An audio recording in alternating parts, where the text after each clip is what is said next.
오늘 말씀은 9장에서 11장에 이르는 그 계속된 하나님의 말씀과 약속의 신실함과 헛되지 않음, 그럼에도 불구하고 하나님의 부르심과 구원은 값싼 도매금이 아니라는 것을 엄밀하게, 하나님의 주권은 얼마든지 두 사람이 맷돌 갈다가 한 사람은 택함받고 한 사람은 버림을 받아도 하나님의 은혜와 그리고 그 부르심은 결코 실패하거나 잘못된 것이 아니라는 것을 얘기해 주고 계십니다. 우리는 그 하나님의 의로우심과 그 하나님의 주권 앞에 두렵고 떨림으로 순종하고 그 길을 가야 합니다. 내가 부르심의 길에서 실패하면 하나님이 잘못한 것처럼 되는 것은 불신앙입니다. 그렇게 되지는 않습니다. 하나님은 모든 믿는 자에게 구원을 주시고 그리고 약속을 받은 모든 사람에게 약속의 성취의 힘까지 함께 주십니다. 그러나 은혜로 택하심을 받은 이에게 그 은혜에 대한 순종함은 의무입니다. 이건 율법이 아니고 그것은 의무입니다.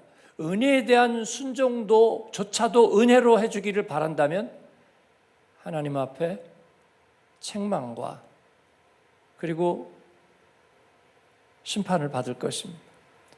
이건 하나님의 주권이에요. 그런데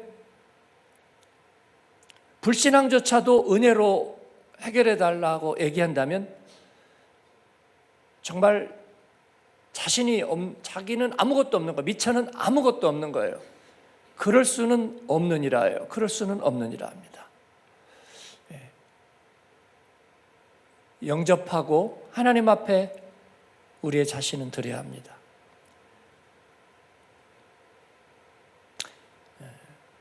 메시지를 전하는 이들이나 많은 그리스도인에게도 약간 정리가 잘 안 되는 부분이 이 부분이거든요. 하나님께 드리는 것이 그러면 나의 의지인가? 아니죠. 나의 의지가 꺾여야 순종할 수 있는 거죠. 그러면 내가 할 수 있는 일이 아무것도 없지 않느냐? 맞습니다만은 그러나 전혀 없는 것은 아닙니다. 있어야 합니다. 우리가 나의 결단이라고 하는 것은 나의 의지인가? 그게 아니죠. 결단이라는 것은 내가 비켜드리는 겁니다. 내가 비켜드리는 선택, 그렇습니다. 이것이 순종입니다. 그래서 내가 의지를 드린다는 것이 아니고 우리는 순종을 드립니다. C.S. 루이스는 자기에게 저항할 힘이 하나도 없다는 말로 표현했습니다. 저항할 힘이 하나도 없어서 주님께서 내 장기판에 킹을 이렇게 툭 넘어지는 것을 자기는 이렇게 보고만 있었다. 저항하지 않았다. 결국 그게 자기 자신을 드리는 것입니다.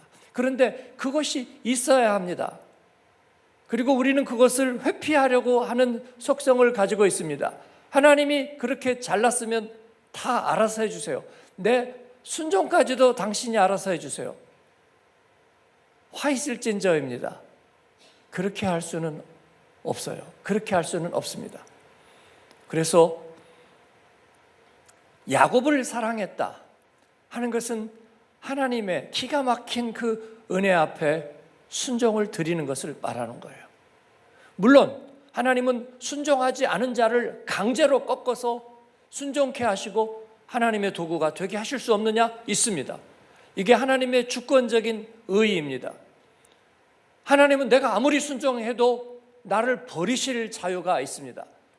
토기장이에게는 질그릇을 마음에 안 들면 얼마든지 깨트리고 새로 빚을 수 있는 권리가 있으십니다. 그래서 하나님은 두렵습니다. 하나님은 내 마음대로 할 수 없어요. 그래서 저는 상당한 시간을 하나님, 저는 아닌가 보죠? 이런 어리석고 못난 질문을 하는데 시간을 보냈습니다. 그런데 그것은 하나님을 정말로 기쁘시게 하지 못했어요. 그래서 이제 그런 생각은 안 해버리는 거예요. 안 해버리는 거예요. 예. 왜냐하면 하나님이 기뻐하시지 않으니까. 하나님의 생각은 우리와 다르고 하나님의 길은 우리와 어차피 다르죠. 그럼에도 불구하고 우리는 하나님 앞에 우리의 순종을 드리는 것입니다. 그것만큼은 우리가 해야 되는 거예요. 야곱이 대표하는 것은 바로 그런 것입니다. 아브라함이 대표하는 것은 바로 그런 것입니다. 내가 주님 앞에 나의 의지를 비켜드리고 그렇습니다. 나의 사모하는 마음, 영적으로 가난한 마음만 드리면 나머지는 준비되어 있습니다. 하나님의 잔치는 준비되어 있고 하나님의 일은 준비되어 있습니다. 그래서 우리로 그 안에서 행하게 하시는 것입니다. 그 가운데는 일어섬도 넘어짐도 하나님의 계획 안에 있다는 말씀을 드립니다.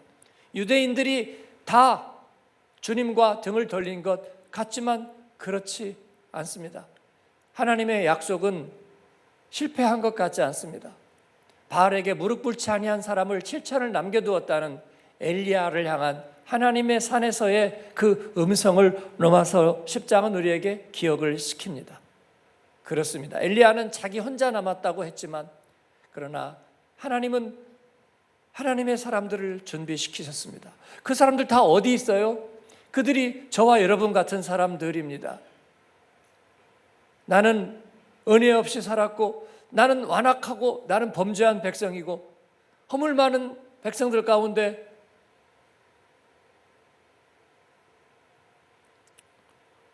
우리가 하나님의 영광을 가리우고 살았다는 그러한 한 사람 한 사람이 주님 만나고 은혜 받고 그리고 불가항력적으로 순종해서 하나님의 은혜에 들어감을 얻었을 때 하나님은 그들 하나하나를 다시 마중물로 사용하시고 다시 새로운 그루터기로 사용하셔서 하나님의 은혜로 택함 받은 자들을 통해서 하나님의 나라를 일구어 가신다. 들불처럼 일구어 가신다. 그런 것입니다. 엘리야야 그들의 소리를 기울이고 그들과 함께 낙심하지 말고 포기하지 말아라. 그렇게 말씀하는 것입니다. 이스라엘은 실패했는가? 실패한 것 같지 않습니다. 구원의 역사의 줄기를 이루었던 이들, 제가 청소년들에게도 청년들에게도 그 말이 좀 딱딱해서 귀에 잘 들어왔을지는 제가 모르겠지만 그래도 제가 해야 되니까 이야기를 했습니다. 에스라와 느헤미야는 이스라엘에서 태어나지 않았습니다. 그렇기 때문에 말씀을 받지 않았거든요. 약속을 받지 않았습니다. 다윗이 받았지, 아브라함이 받았지, 그리고 이사야와 예레미야가 받았지. 그들은 그 약속의 말씀을 자기들은 받지 않았고 그리고 그 땅에서 태어나지도 않았어. 그래서 이스라엘이 유다가 무너지는데 자기들은 책임도 없고 일조하지도 않았습니다. 그리고 그 나라에서 열심히 공부해가지고 성공했습니다. 그죠? 왕의 측근에까지 오르는 고시 패스하고 열심히 해가지고 거기까지 이르렀어요. 그런데 그들이 왜 이스라엘로 돌아갑니까? 이스라엘로 돌아간 이유는 하나님의 구원 역사의 줄기를 잇기 위해서 가는 거였는데 왜 자기들이 가야 됩니까? 왜 자기들이죠? 왜냐하면 그들이 하나님의 말씀을 자기들의 것으로 깨달았기 때문입니다. 어떻게 하나님의 그 말씀을 자기들이 받지도 않고 조상들이 받은 그리고 자기들이 잘못해서 나라가 망했는데 왜 에스라와 느헤미야는 그것을 자기들의 것으로 받아들인 것입니까? 그렇습니다. 그들이 언어를 버리지 않았기 때문입니다. 언어를. 제가 우리 청소년들과 청년들에게 얘기를 하는 거예요. 우리 한민족과 한국 사람들에게 하나님이 복음을 주실 때 그냥 니들도 n분의 1이야. 코 크고 피부 하얗고 그리고 알파벳 문자 써서 혀 돌아가면서 캘리포니아 하는 그들이 우수한 백성이야. 그래서 그들이 예수 믿고 하나님 나라를 끌어가는데 니들도 덤으로 예수 믿어. 그래서 우리 저고리 입고 장죽 빨던 한국 사람들에게 니들도 덤으로 예수 믿어. 그래서 우리는 덤으로 예수 믿은 거였는가? 저는 어릴 때 그렇게 생각했어요. 왜냐하면 미국이 훌륭하잖아요. 그렇습니다. 미제 몽당 연필이라도 그게 우수했어요. 그래서 미국이 훌륭하다고요. 미국 목사님들이 설교 잘하고 미국 교회가 아름답고 그리고 영어 책이 훌륭하고 영어가 우리말보다 100배나 훌륭하고 말은 안 했지만 그런 생각이 마음속에 있었어요. 그러니까 미국 선교사님의 그냥 부스러기라도 우리 목사님보다 나아. 그런 생각이 우리한테 마음속에 있었어요. 마음속에. 그러니까 우리가 예수 믿은 것은 그냥 언저리로 믿은 거야. 그런데 살아가면서 애국자가 된 것이 아니고요. 하나님께서 우리를 온 세상에 흩어서 주의 교회를 이루게 하신 것. 우리는 로버트 슐러도, 팀 켈러도, 그리고 리고랜도, 빌 하이벨스도, 그리고 마틴 로이드 존스도 아니지만 그러나 한국 그리스도인들이 끊임없이 말씀을 사모하고 그리고 온 세상에서 교회를 섬겨가는 그 일에는 하나님의 부르심이 있다는 것을 깨닫게 돼요. 여러분은 그렇지 않습니까? 이 하나님의 부르심이 있다는 것을 깨닫게 되는 거예요. 그렇습니다. 그 하나님의 부르심을 통해서 우리는 주님 오실 길을 예비하는 거예요. 교회가, 우리의 지역 교회가 잘 되면 뭐가 얼마나 어떻게 잘 되는 거예요? 그렇습니다. 그 한계를 우리는 보고 있는데 그러나 우리는 주님 나라를 위해서 부름받았어요. 그런데 문제는 저는 한국교회에서 바로 한국교회의 부흥과 그 뿌리를 어느 정도는 알고 있잖아요. 그죠? 언더우드 때 제가 살지 않았지만 그러나 그 뿌리와 흐름을 알고 있죠. 근데 사무엘은 여기서 태어난 우리의 자녀들은요, 우리는 왜 한국말을 해야 하죠? 왜 우리는 한국말로 예배해야 하죠? 독일에서 자랐고 난 독일 말이 편한데 독일어로 예배하면 안 돼요? 영어권에 간 친구들이 다 그런 거죠. 아니 왜 우리 애들에게 한국말을 강요해요? 그들은 영어로 영어권에서 살 건데 영어로 자기 하나님 믿으면 되잖아요. 그렇습니다. 그게 미주교회의 질문이고요. 우리는 그 사실을 깨닫게 되는 거예요. 느헤미야와 에스라가 히브리어를 몰랐으면요, 그러면 하나님의 말씀에 어떻게 접속됐을까요? 페르시아 말로 누군가는 나중에 번역할 수도 있었겠죠. 페르시아 말로. 에스더의 부림절을 중요한 절기로 여기면서 페르시아 말로 토착화된 모세오경이 있을지도 모르겠죠. 그러나 그들에게 언어가 전승이 된 거예요. 그 언어를 통해서 하나님의 부르심이 어디에 있었다는 걸 그들이 깨닫게 되는 거죠. 느헤미야가 어느 날 말씀을 읽다가 이스라엘이 궁금해져 가지고 사람을 보내잖아요. 그러니까 하나님의 성이 무너진 채로 130년이 돼 있다는 것을 알고 금식하면서 눈물로 하나님 앞에 서원하고 헌신하죠. 어떻게 그럴 수가 있을까? 그렇습니다. 그래서 그가 아닥사스다 왕이죠. 자원해가지고 왕의 마음을 움직여서 예루살렘의 총독으로 가면서도 일구월심 무너진 성을 중수하고 그리고 무너진 예배를 다시 회복하는 소원을 하나님께서 주시잖아요. 그런데 가가지고 뭘로 커뮤니케이션을 해요? 뭘로 사람들과 소통하고 어떻게 그들의 마음을 얻어요? 언어가 남아있잖아요. 언어가 남아있기 때문에 하나님의 구원 역사. 그렇지 않다면, 물론 하나님의 역사에 가정법은 없지만 그렇지 않다면 끝났을 거예요. 여러분, 바벨론 포로에서 끝났다고요. 바벨론 포로에서. 그리고 예루살렘과 이스라엘에 남아있었던 그 몇몇 사람들이 뭘 어떻게 할까요? 성경에 보니까 그들은요, 자신감도 없고 끝나버렸어요. 결국은 에스라, 느헤미야, 스룹바벨, 그들이 돌아와서 구속사, 구원의 역사를 다시 이어가는 거예요. 이스라엘에서 태어나지도 않았던 그 사람들이 다시 돌아와서 이어가는 거예요. 그렇습니다. 우리의 자녀들은 뭐 할까요?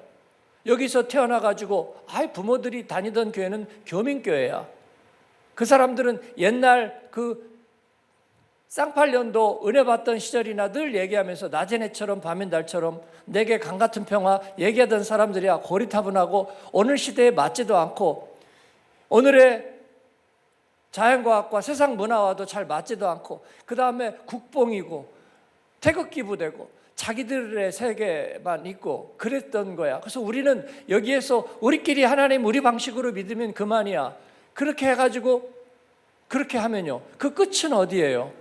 그 끝은 사라져버리고 없어지는 거예요. 미국에 제가 일반화하려는 건 아니에요. 정죄하려는 것도 아니고 영어 사역이 이혜진 목사님이 이번에 와서 저에게 그것을 나누면서 다음에 트렌트 하면 우리 교인들에게 그 얘기 꼭 해주세요.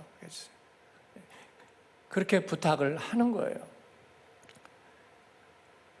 그들에게 왜 우리말을 강요하느냐고요.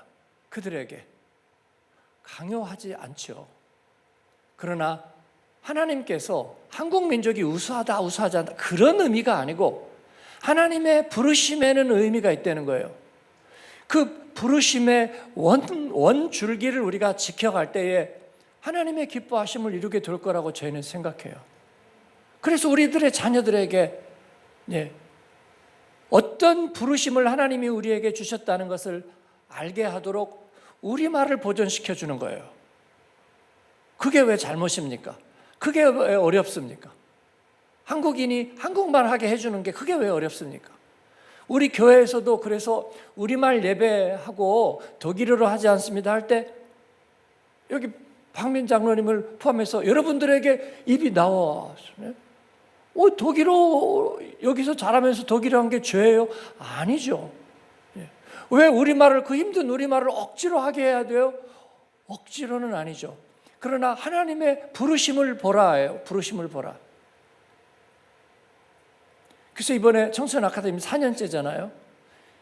마지막에 발표를 이번에 19개 조가 돼가지고요. 다 발표할 시간이 안 됐어요. 그래서 셔츠를 만들게 했어요. 셔츠를.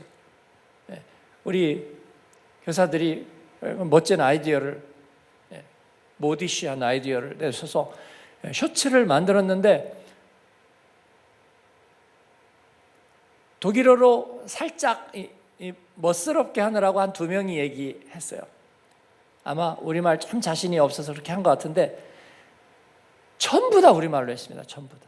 그게 해마다 달라진 거예요. 작년, 재작년 그렇게 넘어갈수록 영국에서 온 친구들은 영어로 하고요. 또 여기에 있는 사람들은 독일어로 하고 우리말로 하면 쟤들은 주재원 자녀들 한국에서 온 지 얼마 안 돼가지고 우리말이 편한 사람들 그렇게 의식이 돼 있는데 지금은 전부 다 거의 다 우리말로 했는데 그냥 우리말이 아니고요. 완전히 유창한 그거 예능 때문일까요? 한국 예능과 드라마 봐서 그렇게 된 걸까요? Whatsoever. 저는 그게 무엇이든지 간에 하나님께서 우리 안에서 그와 같은 일을 행하시고 성장시켜 가고 있으시다고 저는 생각해요. 그렇습니다. 그래서 이제 그들은 내가 전공을 했는데 어느 지역에 가서 사는 것이 나에게 더 좋고 유리할까 하는 생각은 당연합니다. 그건 옳은 생각이고 누구나 할 수 있는 권리예요. 그러나 어느 순간에 그들이 그것을 뛰어넘을 거라고 저는 생각합니다. 하나님의 역사와 하나님이 하시는 일에서 나는 어디에 서 있어야 하죠? 라고 물을 수 있을 거라고 저는 생각해요. 아닙니까? 아닌가요? 그럴 거라고 생각합니다. 그런 일을 기대합니다. 새벽인데 장광설을 얘기해서 죄송합니다. 제 마음속에 있는 생각이고요. 또 그런 일들을 보게 되는 것이 감사하고 감격적이죠. 우리에게 그런 소원과 우리의 자녀 세대의 성장을 주신 하나님께 감사를 드립니다. 오늘 말씀은 다 하지 못했는데 돌감나무, 참감나무, 참감람나무, 이방인과 유대인의 하나님이 하시는 일에 대한 이야기예요. 돌감람나무의 놀이를 참감람나무에 접붙이는데 그 접붙이는 것이 참 감람나무를 해롭게 하는 게 아니었다는 거예요. 오히려 이를 통해서 더 온전하게 하시는 원예사, 하나님의 놀라운 섭리와 인도하심이라는 것입니다. 그러나 오해하지는 말아라. 악화가 양화를 구축하고 돌 감람나무가 참 감람나무를 다 규정한, 그러면 우리가 은혜를 더하게 하려고 더 죄를 짓자 하지 않겠느냐? 그럴 수 없느니라. 그것은 아니죠.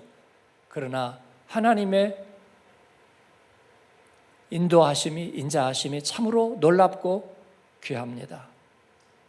저와 여러분의 헌신과 믿음을 하나님께서는 없수히 여기지 않으시고 주신 말씀, 그게 송구행신 때 받은 그냥 어딘가 돌아다니는지도 모르는 코팅한 성경구절이든지 아니면 내 일생의 가슴에 새겨진 말씀이든지, 하나님의 말씀은 동일하고 주신 말씀은 하나도 땅에 떨어지지 아니해서 말씀대로 이루리라. 그렇습니다. 높은 마음을 품지 말고 두렵고 떨림으로 구원을 이루라. 말씀을 맺고 기도하겠습니다.